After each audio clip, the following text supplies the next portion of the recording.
Hello everyone, welcome back to CryptoCache. Thank you so much for joining me here. I hope you're having an amazing day. We're going to take another look here at Apecoin, quickly understand best practice, big picture, and kind of see what's going to go next. Based on its current history, or lack thereof, it's only been around for roughly about a month. So not a lot of trading data, but generally speaking, it's definitely looking good. And it's one of those unique coins that was released on every large exchange, unlike most that start on smaller exchanges and work their way up. So interesting amount of volume here and a nice recovery based on how low it came down recently. So something to touch on before we update the Fibonacci retracement levels. This was a previous high right here, right at about 1358. That was the essential, the very first Fibonacci retracement I drew out here. I think it was on the 20th, right before the price pumped up. That being said, that price, if you can see, the price comes down. It came all the way down to test that level and reject. So it's a very positive sign there in that sense that halfway point is essentially a nice key level support. Okay, so we'll go ahead and reevaluate here and take a look. But generally speaking, this price point right around 1350, 1360, this is a nice little support channel right between 0.382 and 0.5. It's common for the price to retrace itself roughly about 50%, which it did. So again, good stuff there. You can kind of see this level here, right at about $14 even. It's kind of a point where the price is unwilling to come below that. So it's a very, very good sign. And we'll take a look at the smaller time frames, of course, to identify.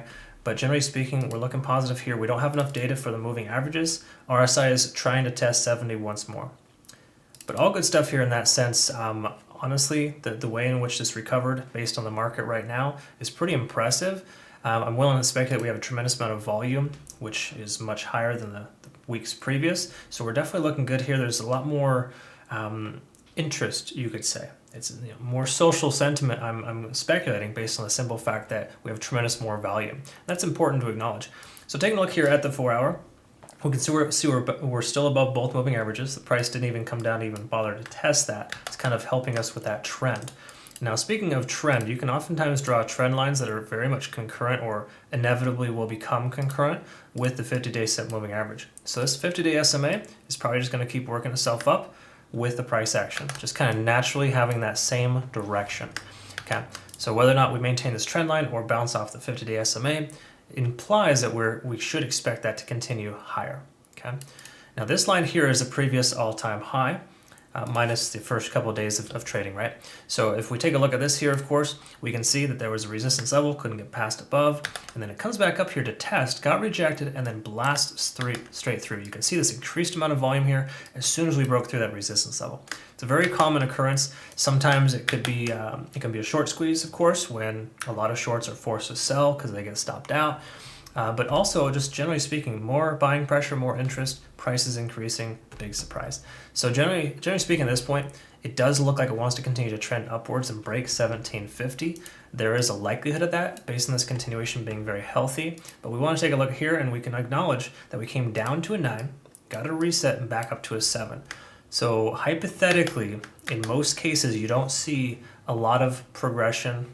Okay, in majority of situations, you don't see a lot of progression past a 9. It's common for the price to kind of become exhaustive at that point because it hits specific resistances, it comes outside that standard deviation, and essentially is unwilling or unable to continue to progress higher. That being said, we are at a 7, hypothetically a 9 is 2 hours away. We might experience the price go sideways within the channel of just say 1550 as a round number, upwards of 1750. So it'll probably and possibly channel itself until it breaks to the upside.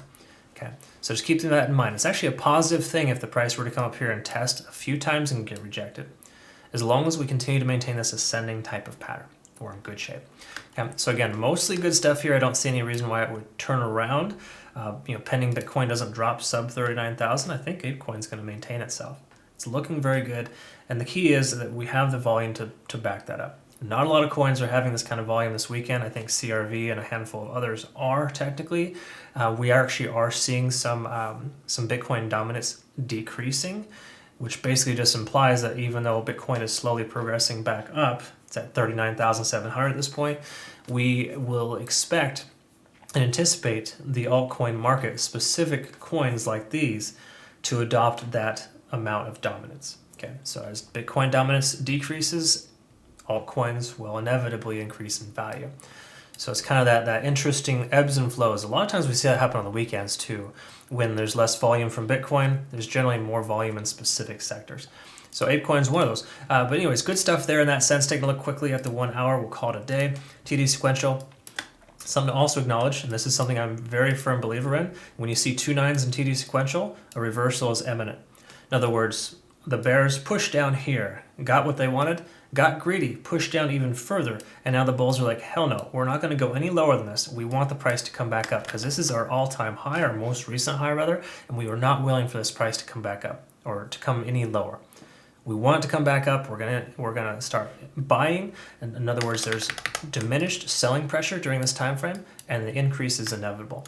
Okay, so I would say at least 70-80% of the time you're going to see the price come back after you get a second 9 on TD sequential.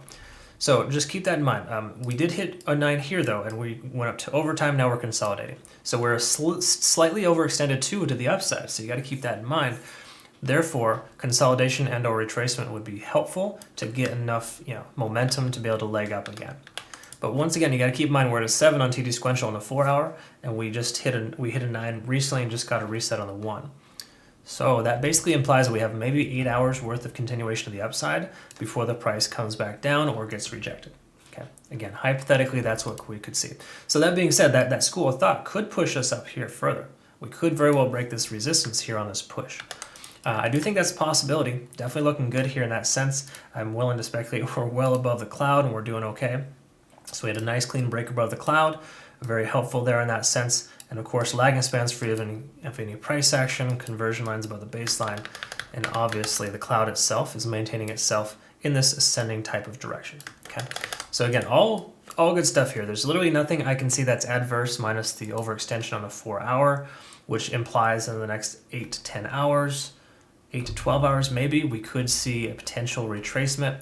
That potential retracement is likely going to bounce off of this area here, right at about 1550. And why I believe that is because that was a previous high.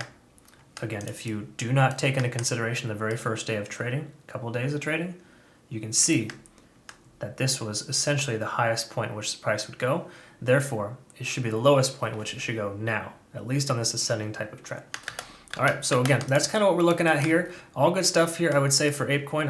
I don't think you should go ape and invest heavily into this right now, because how much higher will it go? I doubt we're going to see $50, $60, $100 in the near future, but eventually, perhaps. And once again, this being such a large traded coin, there's definitely a lot of sentiment going into this. Okay, so that being said, feel free to dollar cost average wherever possible, but I wouldn't expect I wouldn't recommend a full-on investment in a coin like this, because once again, you want to look at the fundamentals and ensure. And I would say starting point for a HODL account would probably be the top 50. Once again, this may be a different story for you altogether, but generally speaking, make sure you're dollar cost averaging into Bitcoin, if nothing else, at least at this point, because the longevity potential is absolutely greater with a coin like that than a coin like this. Just some friendly advice. Those are all things I teach in my trading academy and my community and my signal group. So I hope that you can learn something here today, and you can learn more moving forward. Thanks so much for watching. And if you're not currently a community member, CryptoCache.tech is a site where you can register to become a better trader. I look forward to working with you. Hope you have a great rest of your day. Thanks again for your time.